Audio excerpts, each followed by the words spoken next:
to mind your mind. For more inspiration, connect with me on social media or my website, ayanablake.com. Until next time, take care of your mind and keep moving forward on your pathway to wellness. Salt Mine City is now open at 8th and R in the Haymarket. Come check out Lincoln's newest brewery with 12 beers on tap, including the popular Single Axle Light American Lager, Brick Street Amber Wheat, and so many more. There's daily drink specials like $1 off Moscow Mules on Tuesdays, $6 IPAs on Fridays, and $6 Bloody Marys on Saturdays. Stop by Tuesday through Thursday from 4 to 9 p.m., Fridays 4 to 11 p.m., Saturdays 11 a.m. to 11 p.m., and Sundays from noon to 8 p.m. It's Salt Mine City, Lincoln's newest brewery at 8th and R.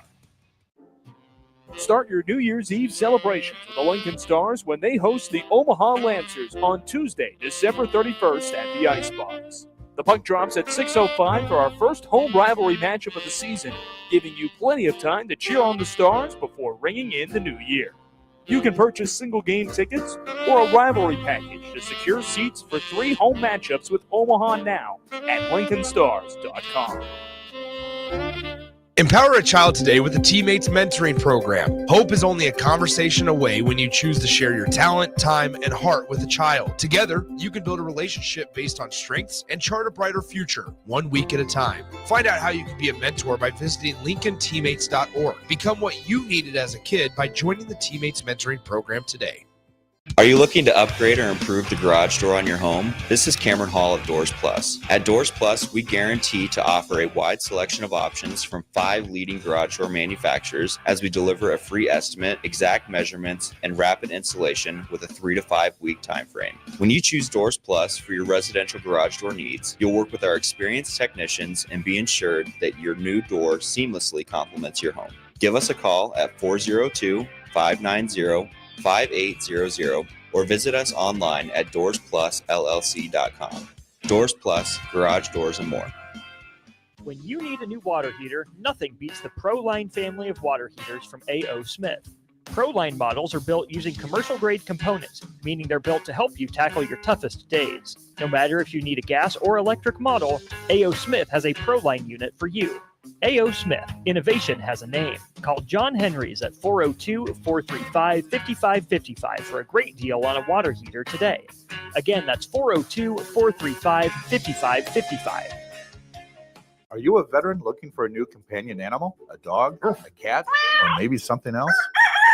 The Nebraska Department of Veterans Affairs Vets Get Pets program can cover up to $350 of your pet adoption fees. Visit veterans.nebraska.gov/vetsgetpets to learn more about program requirements and how to apply. Want to help support the program? Get your Vets Get Pets specialty license plates from the Nebraska DMV. Sponsored by the Nebraska Department of Veterans Affairs. Aired with the Nebraska Broadcasters Association and this station. Hi, I'm Trooper Ty with the Nebraska State Patrol. Winter weather can create dangerous driving conditions on Nebraska roadways. It's critical that you understand the conditions before hitting the road. Nebraska's 511 system provides updates on the road conditions, road closure, live camera views from across the state, and you can even track where plows are on state highways. And if you become stranded on the road, call star 55 and we'll send a trooper to help. Thank you and drive safe, Nebraska. This message presented by the Nebraska State Patrol, the Nebraska Broadcasters Association, and the NDOT Highway Safety Office. Live from the heart of Lincoln, America, welcome to Ticket Weeknights on 93.7 The Ticket and theticketfm.com.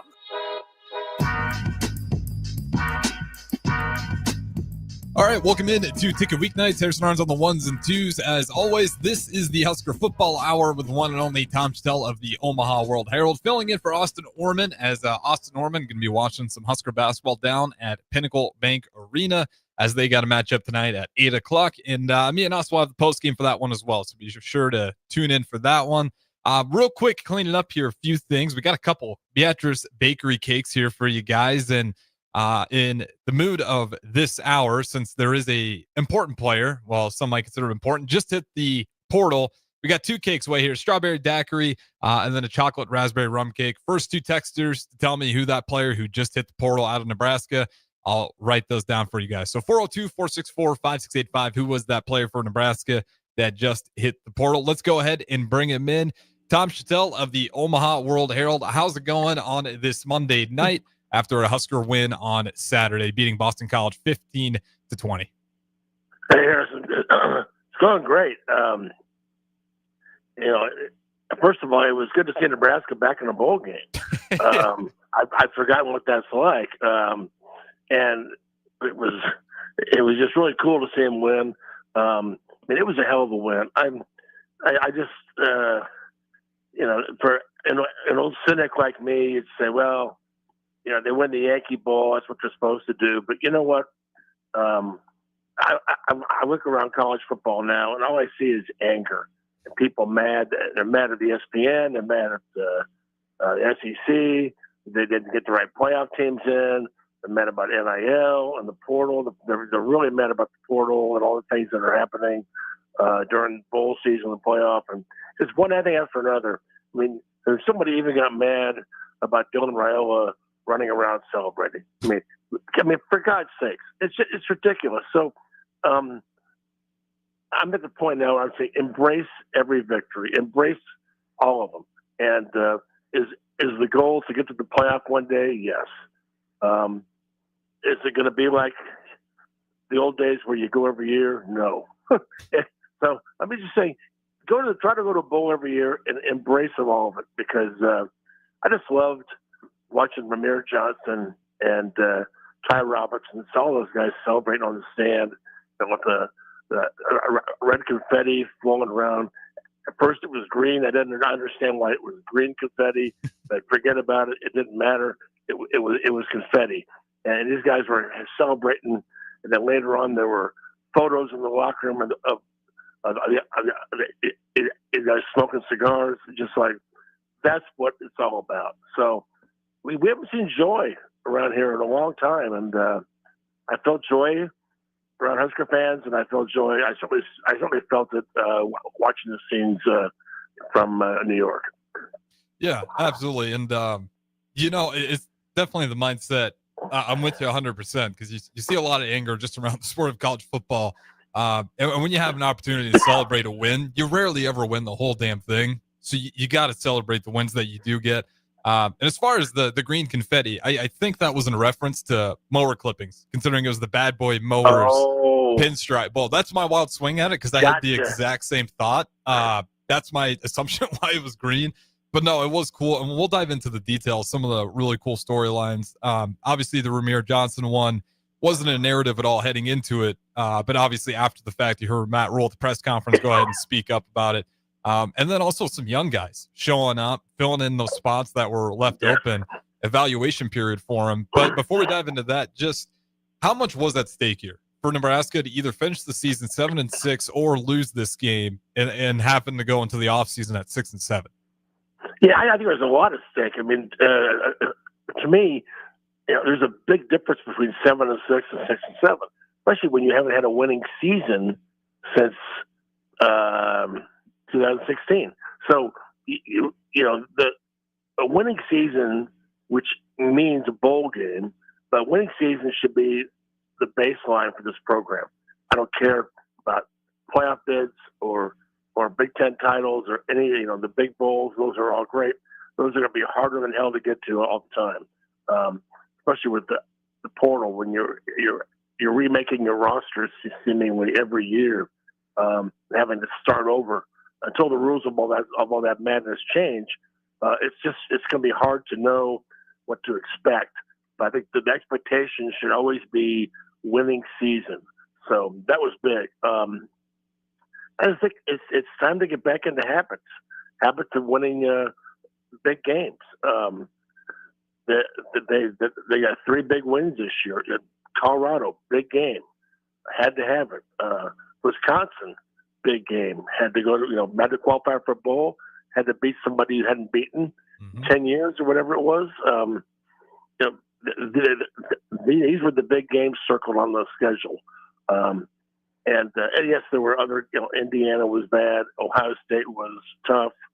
USC was close, but, UCLA was very disappointing. So was Illinois.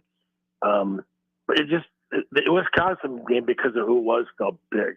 So this was 3 big games that they won this year. And I think it take a lot out of that. Yeah, this whole season just felt like even though it wasn't the most impressive start to finish, hell, even most of our games wasn't a complete 4 quarters, but it was to me a season of just conquering a lot of demons. Obviously you had the Wisconsin team hanging over your head. I think you're right. I think it was 10 years, which is kind of hard to believe it's been that long. Unfortunately, Iowa still holds it over your head for most of it. But finally, you go bowling. That's the big one. Wisconsin shaking that, and also just there was a few close games that you're finally able to pull out and win. And even that Boston College game, it kind of shouldn't have ever gotten to that point. But at least you were able to get that final first down with Ramiro Johnson to get out of that here we go again state of mind. You still got some definite question marks after the season that you want to get patched up. But before we dive into that, just as a wrap up of this Boston College game, as we kind of sit here on the season, what are some of the strengths that you think are actually going to carry out to that next season that you can see this team really just having either position wise good numbers there, or even the quarterback itself and Dylan Rail on what we can expect from him? Well, they lose a lot of key leaders on defense. I think it'll be offensive. They're going to lean on the offense next year, and certainly for as long as Daniel Holgerson is around. That hire changed the narrative of the season. It changed the feel, the confidence of it. I think it's going forward with an off season with Holgerson. One of the great play callers of his era, and maybe any other era. With the young talented quarterback, having just the image of those two getting together this off season, the spring and summer, and what they might come up with, new pieces, coming in from the portal at receiver. Heinrich Harburg, man, I was excited to see what he was doing, and the way he blocked. The blocking was what stood out for me. He had one catch, but he laid out a couple guys, and that's going to give him a chance to start next year because Daniel Holgerson is all about details, and he wants guys who are going to block. And he wants offensive guys. Yeah, they won't want their catches, but they've got to sacrifice. They've got to do things. They've got to be team-oriented guys for him.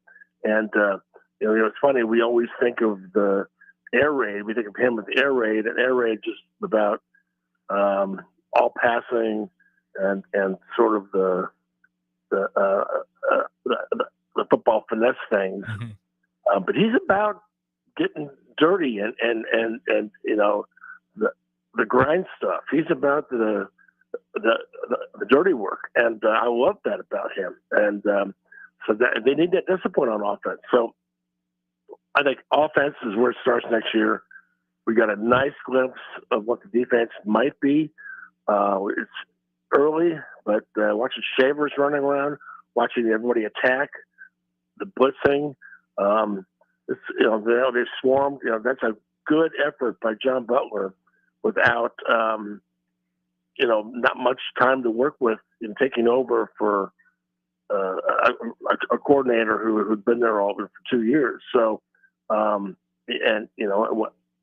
the portal and with young guys, Benning and these guys stepping up, you just know what you're going to get. So I thought that was a very good result for the whole defense, going forward. And it's, again, you see Shavers and see these guys out there. There's a lot of hope. Final piece of special teams, that's got to be changed. I wrote that this weekend. I love that Foley, but it's not working. And so if they've got to, Matt Rule's got to do what he did with offense on the special teams. They've got to make that a serious priority. And if it has been, that's not good. But every week they seem to spring a leak.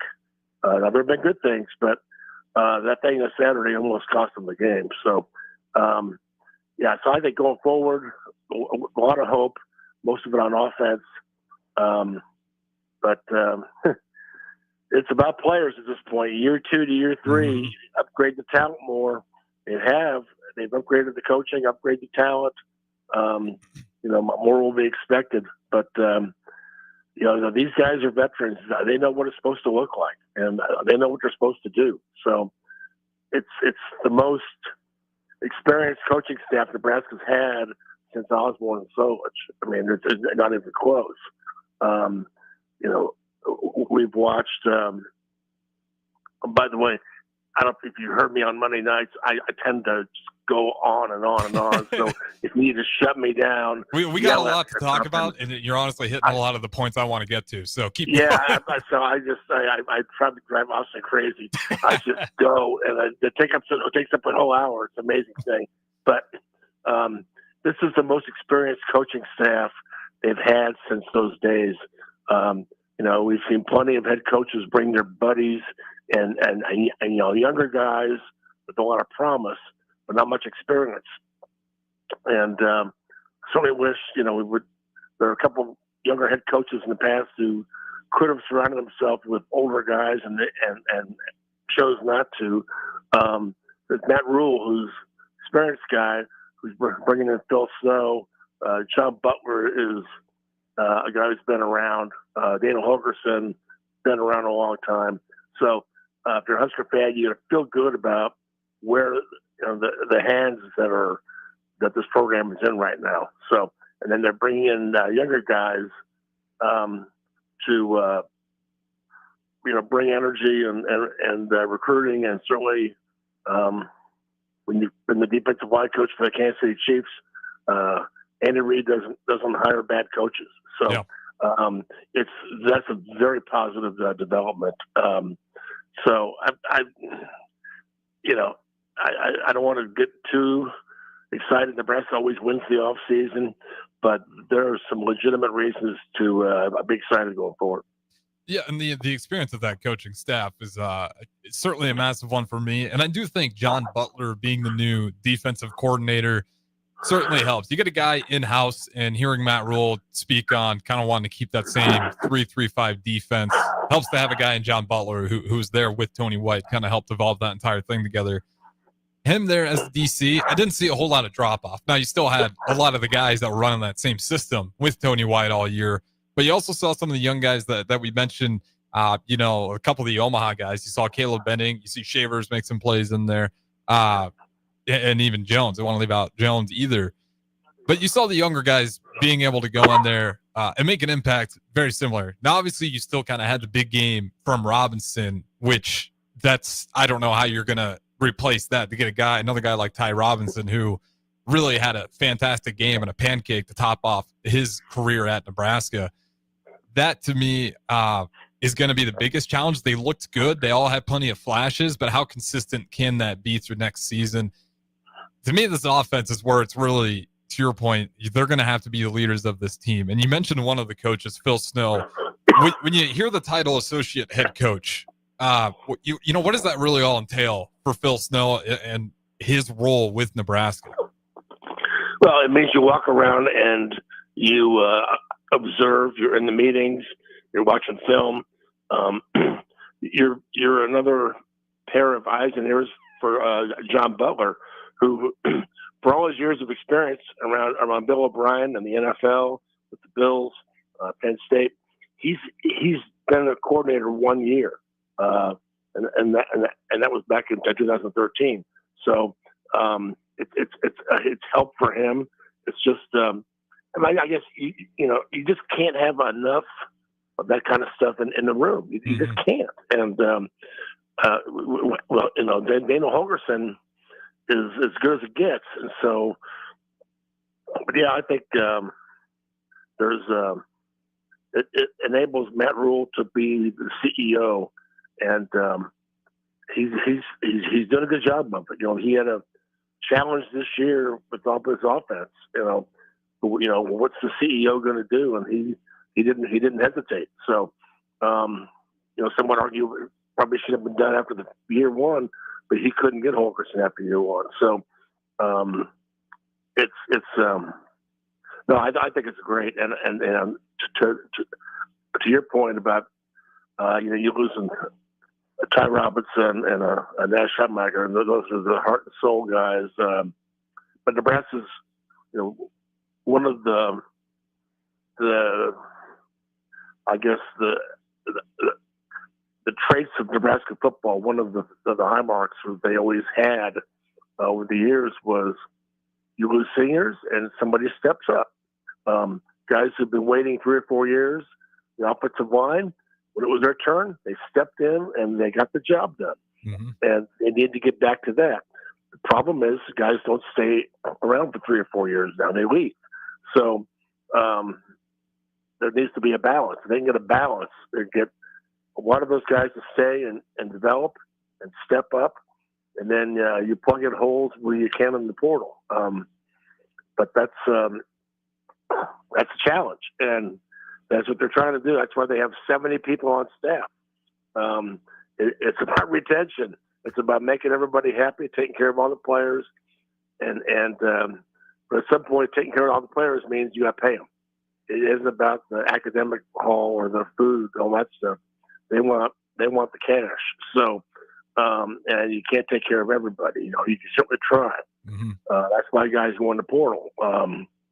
They want more, and they sometimes find out that they aren't going to get more out there. So it's a very crowded portal, and only so much money to go around. But in any case, I think they exit this second season set up well. They've got the coaching staff in a very good place. They've got a big-time quarterback. They've got a lot of pieces coming back, and some in the portal coming. There'll probably be more in the spring portal. The one thing that we don't talk about much is the physicality dimension of this program. And it's, they really dominated the line of scrimmage on Saturday. They did it against Iowa, which is hard to do. I mean, nobody does that. Very few people do that. After the Wisconsin game, J.J. Watt, Badger alum, on Twitter, are complaining how Nebraska or Wisconsin got pushed around by Nebraska. I mean, that's all you need to hear. So that part of this thing, the whole, that was something Rule needed to attack, and he did. And they do a good job up front. And offensive line, I don't know if Holgerson, just seemed like ever since Holgerson got there, the offensive line has been good.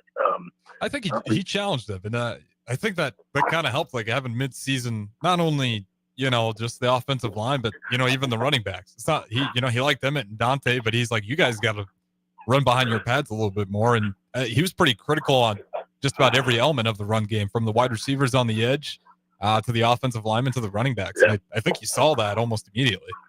I love that, and it's like having a head coach for the offense. I mean, this guy's been a head coach twice at the Big 12 level, so he knows what it's like to be a head coach. I think he's fired up to just be the coordinator and call plays, but he's the head coach of the offense. So I really think he's going to love Harburg. He was fired up about Fedoni during the bowl practice too. But the Harburg thing is, I got to be very careful how I say this, because somebody will read it wrong, hear it wrong. I'm not making any comparisons, but Harburg is a former quarterback, and I think there's an advantage to being a former quarterback when you're reading the defense, when you're going out on routes, you're looking for openings, spots out there, and maybe in a zone. I think there's an advantage to that. And another tight end who's a former quarterback, a guy named Kelsey, Chiefs. So again, no comparisons, but I think that little dimension of being able to, see the defense as a quarterback, I think it's kind of fascinating to me. So yeah, we got to go to break here. But you're absolutely right. I mean, he's gonna know the same things to kind of look at between those linebackers, and if he's got to sit in a soft spot, he kind of has the same eye training that Dylan Raiola is going to have. So I agree with you. And who knows what an offseason put more weight on Heinrich Harburg, who's already kind of a physical force, what he might look like. We'll throw it to break here. Don't go anywhere, though. This is the Husker Football Hour. We got Tom Shatel on the Allo VIP line, where they understand the importance of exceptional service with a local heart. We'll talk to you guys in a little bit. Empower a child today with the Teammates Mentoring Program. Hope is only a conversation away when you choose to share your talent, time, and heart with a child. Together, you can build a relationship based on strengths and chart a brighter future. At a time. Find out how you can be a mentor by visiting lincolnteammates.org. Become what you needed as a kid by joining the Teammates Mentoring Program today.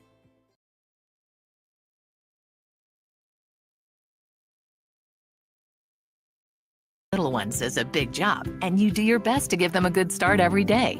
That means making sure they're well cared for while you're apart. You work hard, but it's not always easy to make ends meet. There may be help. Find out if you qualify for Nebraska's Child Care Tax Credit for working parents. You could be eligible for a credit of up to $2,000 per child on your next tax return. Learn more at nebraskachildcaretaxcredit.org. Brought to you by First 5 Nebraska and Nebraska Children and Families Foundation, and aired by the Nebraska Broadcasters Association and this station. You can help fight deadly diseases like RSV and influenza while getting paid for your time.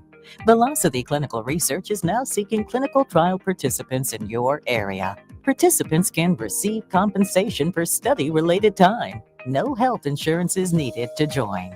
Find a study near you at velocitytrials.com. That's velocitytrials.com.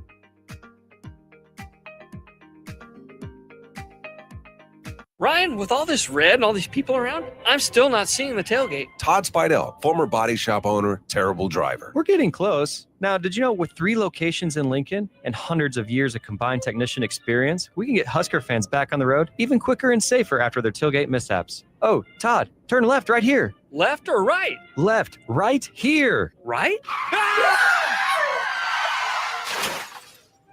Well, you wait for the tow truck. I'm getting a hot dog. Well, I guess while I'm waiting. All right! Most recommended! Eustace Body Shop! Woohoo! Dude, you should be on American Idol. You really think so? No. Accidents happen, even to Husker fans. If it happens to you, call Eustace Body Shop, where our customers send their friends. The most recommended Eustace Body Shop. That's who we are. At Anderson Ford, we offer a 5-day return or exchange policy, so you can make sure the vehicle you choose is the best vehicle for you. No pressure. Right now, lease a 2024 Ford F-150 for $395 per month. Experience better at Anderson Ford. Stock number 1003769, $395 per month lease for 36 months with approved credit, 7,500 miles per year, $5,250 to assigning, no security deposit required. Tax, title, and license fees extra. Residency restrictions apply. Program subject to change. Must take new retail delivery from Anderson Auto Group by 11/30/24. See delivery details. Ever wish you had another light switch on the other side of the room on a dark night? How much better would you sleep at night if you had a ceiling fan in your room? The High Electric Service Department is here to make your electrical what-ifs a reality. Whether you're looking to replace some outdated light fixtures or brighten up your counters with under-cabinet lighting, High Electric can handle all types of residential electrical installations and services. Give Erica a call at 402-466-6606 or visit high-electric.com to get started. General Fire and Safety has been keeping Lincoln businesses and commercial structures safe for more than 50 years.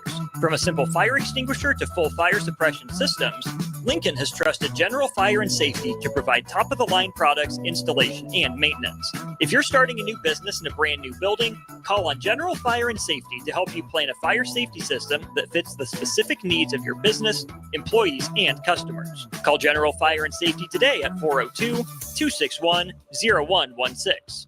Rashawn Jackson here for Bauer Infrastructure, a veteran-owned local company proudly serving Lincoln, Lancaster County, and the surrounding areas. Bauer provides quality work at an affordable price, and they're growing rapidly. If you want to experience a career with a fast-paced, family-friendly environment, visit BauerInfrastructure.com. They have top-of-the-line benefits, year-round work, even through the winter. Bauer, usher in the new era of infrastructure to an area near you. And as always, go Big Red! Come enjoy a show of the Midwest's best MMA fighters on Saturday, December 7th with Violence Fight League 2 at the Complex, the former location of Champions Fun Center. Fights are scheduled throughout the night, and if you haven't been before, now is the perfect time to go, with Nebraska football in between the regular season and a bowl game. Doors open at 6 p.m. with the first bout at 7 p.m. Learn more about the fighters and buy tickets at thecomplexlincoln.com. Slay the holidays this year with a gift that'll really get them going. One that's built to win, like the new Honda CRF-R Motocrosser. One that's built for fun, like a Honda Mini Moto. Or one for each member of the family, like a Honda CRF Trail Bike. At Rod's Power Sports, you'll find the motorcycle, ATV, or side-by-side they'll love. During the Honda Gifts That Go sales event, you can slay the streets in style with a Grom Mini Moto, slay the trails with the CRF 50F, or pile into a Pioneer 1006 Deluxe Crew that can carry 6 elves over the fields and through the woods all year long. This year, don't just give any gift. Give the gift of outdoor adventure with a ride they'll never forget. Don't miss out. Head to Rod's Power Sports in Lincoln, Nebraska during the Honda Gifts That Go sales event. It's your chance to slay the holidays and your gift list. Dealer participation may vary. See dealer for complete program and safety details. Back to the Ticket weeknights on 93.7 The Ticket and theticketfm.com.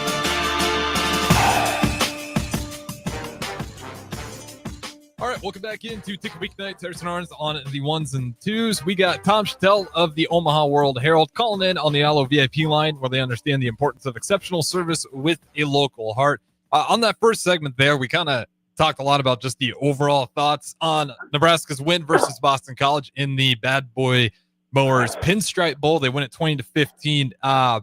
Texlan got it right. I previewed a little bit of giveaway for some cakes, Beatrice Bakery cakes. Who is the latest player to go ahead and hit the portal? We did find out Jalen Lloyd, probably not going to be the last one, but he does end up hitting the portal. We'll probably see a lot more of this with that 105 roster limit cut down. But he made an impact in his first year. Second season wasn't utilized as much. Thoughts on Lloyd heading out, hitting the portal? Yeah, I was, I guess, surprised. I guess that was a little delay because I think the portal closed on Saturday. So it must have just come out today. But yeah, I'm glad you're kind of here to clear that up for me, because I was a little bit confused, but I did saw that Sam McEwen tweeted it out there as well. So I'm like, okay, I know it's official. But the portal did close, right? It was supposed to close on Saturday, and it won't reopen again until the spring. And I think there's a lot of people who would just prefer that it just open and close once in the spring.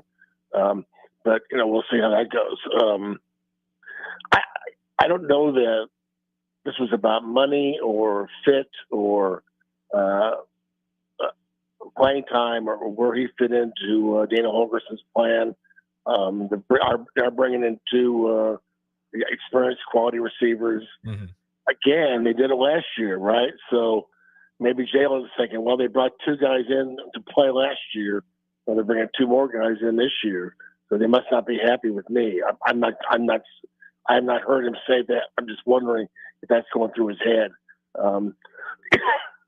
This will be 2 years in a row now that happened. So I don't know. It's the thing about the portal is, no matter who it is, you can't ever be surprised. It's just you just never know. So you just have to, as a fan, you wish them well, and you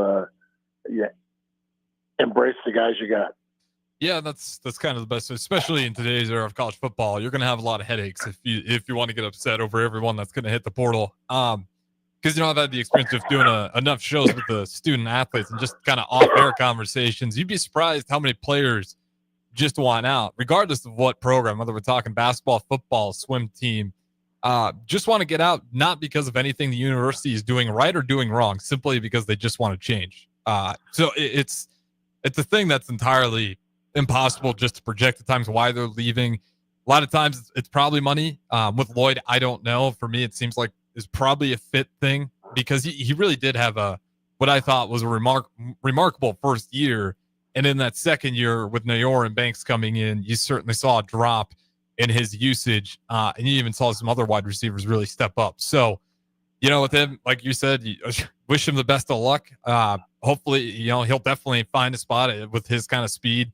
Someone's going to want to go ahead and bring him in, but he does hit the portal. Latest player for the Huskers to do so. Anybody that's leaving this roster yet that really has you kind of worried about a position group, whether you're losing depth there or they were an integral part of that position group? Well, I just think on defense, there's unknowns about linebackers, the pass rush. Some of those were calmed on Saturday. The secondary, you look at little spots, like that, and but I think on offense, I think they're going to, the offensive line, and then they're going to have to find a center. But I think they're in good shape going forward. You just need to get healthy there. I would probably say on a defense, but there's certainly other spots too. Yeah, and talking about that offensive line too, we did see some guys kind of step up, like Gunnar Gutul. I know he's a guy that I think did pretty well considering getting in there through the injuries. Really didn't notice him too much. This was kind of one of the best compliments you can get at that type of position. I just think with the offensive line, I've been impressed more often than not. You kind of mentioned it at the beginning.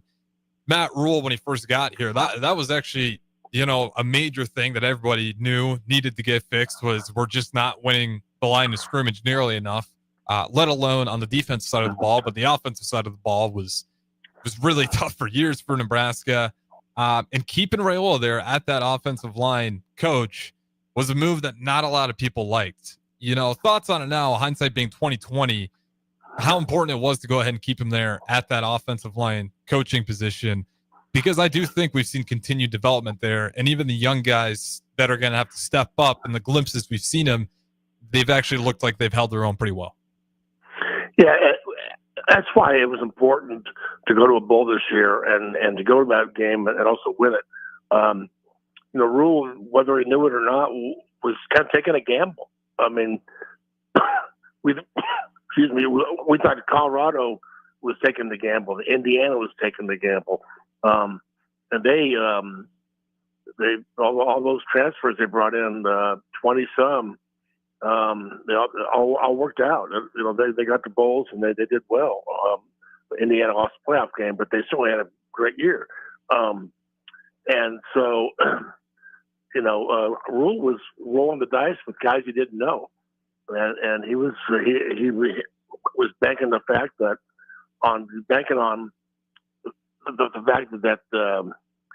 we're going to coach them up, and if we give these guys a hug, we embrace them, we tell them that they're our guys, and that they're good enough, they'll deliver. And that was what was so cool about Saturday was the Ty Robinsons, the Nash Husband. Those guys didn't leave; they could have left.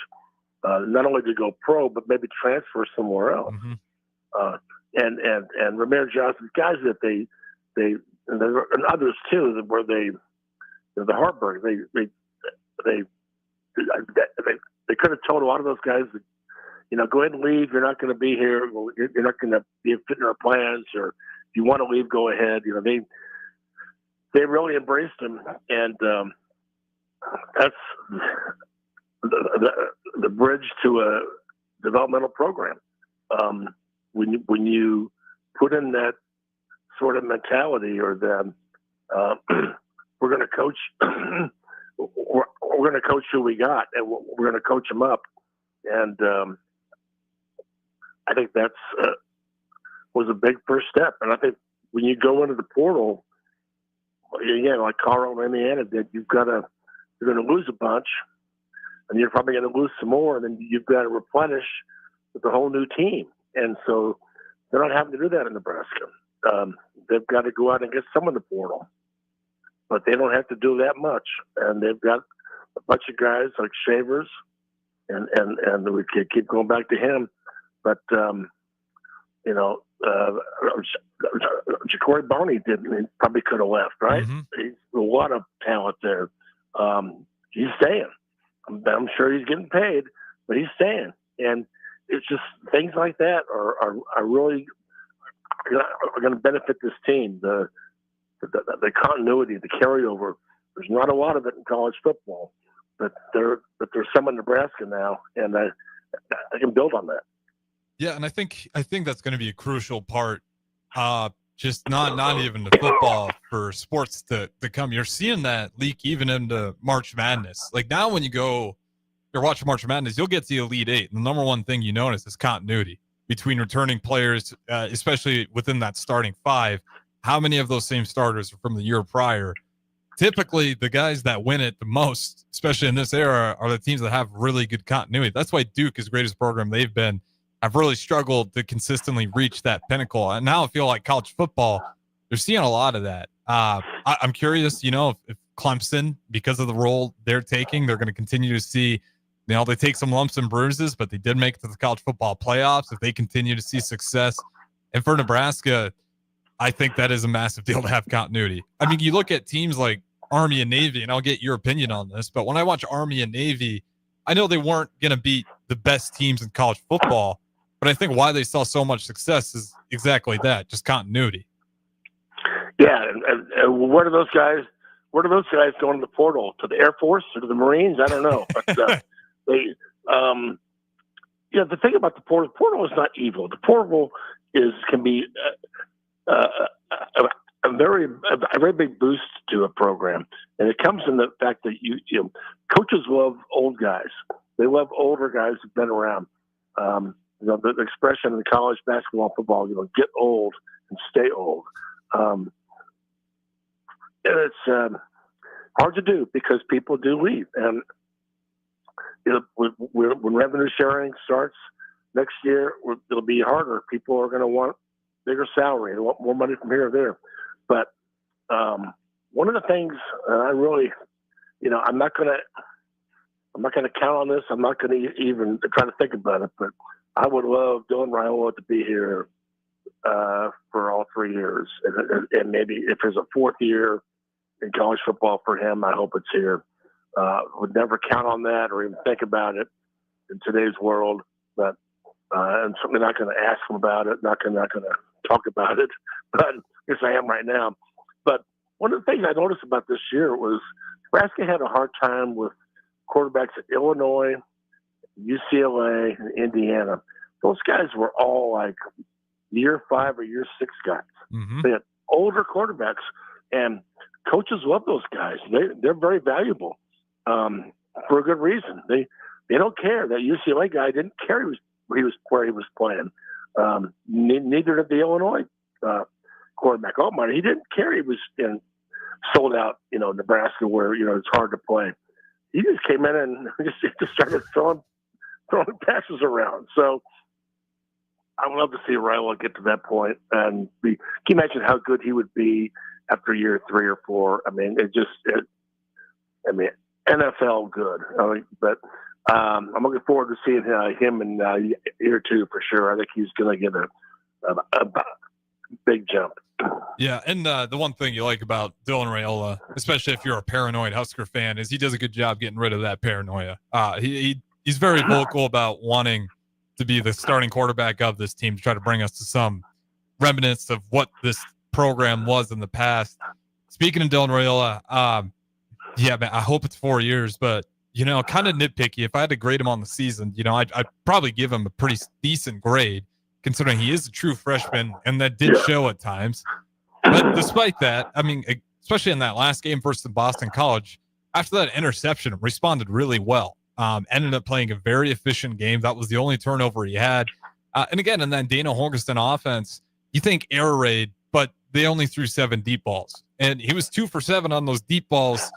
But again, the touch on the balls was maybe a little bit off, but he wasn't necessarily throwing it in harm's way the same way we've seen in the past with other quarterbacks when they try to dial up that deep ball. Looking at his performance this year, if we're going to nitpick here, I'm not saying, well, let's be super critical on his game, but what are some of the areas you do think he needs to improve on? Well, I think Yeah, he looked fantastic, but he's got to clean up some stuff. I think he would say that, and Holgerson would say that. Mm-hmm. And the deep balls.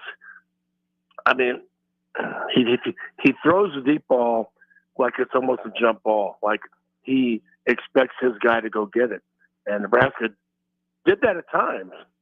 There were 2 times in the Colorado game where the one he threw deep toward the goal line, and the Colorado guys didn't see it. And I can't remember if it was Banks or Naor, but it came back and caught the ball and was tackled like the 5 or the 3, and they went and scored. And there was another one where he threw that was almost intercepted, and Ramir Johnson ended up taking it away from the Colorado guy and scoring. So that's how they got up 28 zip. But yeah, so there are plays like that, but it's a freshman. It's going to be, he's so calm and poised, and he's the hardest worker. When your best guy is the hardest worker, that's what every coach wants. I just can't wait to see what he'll, Dana Holgerson is a gym rat as a coordinator, going to be in there watching the film, talking ball, breaking down all this stuff, coming up with new things. What those two might do together. What I like to see is a little bit of a run game out of Dillon next year. It's really not an option. They're not going to do that kind of thing, but go run it. If you're in the pocket, have maybe a little better awareness in the pocket. He gets out of there pretty good, and he's sidearming them, and he's back footing it, all this stuff. But I'd like to see him go, just take off and run once in a while. One of his heroes, Mahomes, does that and drives everybody crazy. Goes on the sideline and he keeps going. People think he's going to step out and he keeps going. It's an incredible weapon to have when your quarterback can go get a first down. There's got to be a little work on that slide. Personally, I don't like sliding. I understand that why guys do it. I think they put themselves almost in more in harm's way by sliding. Yeah, because you're leaning your head back. I'm kind of on the same wavelength here. I've always thought the same thing. Go ahead. No, defenders don't know how to deal with it. They go in, they go in like head first or shoulder first, and the quarterback is kind of a sitting duck. He's laying on his back, sliding, and I remember watching the Eli Manning Payton show this year, and Eli talked about how he learned how to slide. It turned his back so he wouldn't get hit in the head. But I mean, you're still kind of laying yourself out there.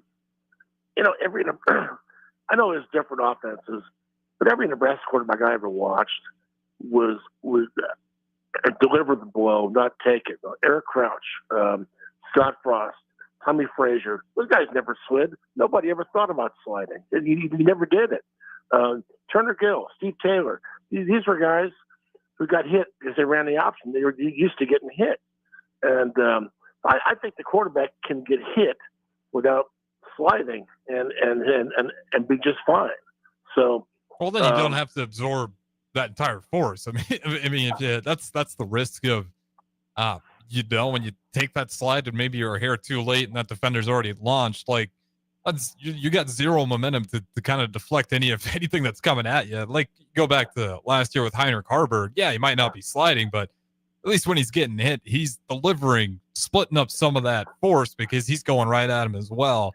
I know exactly what you're talking about with Manning, and that is the exact reason. He turned his back on that slide just to avoid any unnecessary hits on the head because, again, you got zero momentum to defend you from anything coming that way if you happen to slide late.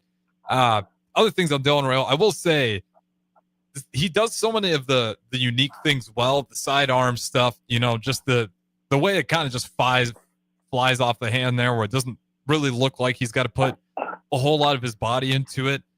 Sometimes I wonder, it feels like that almost gets him in trouble because he can do those off-platform throws so well and effectively.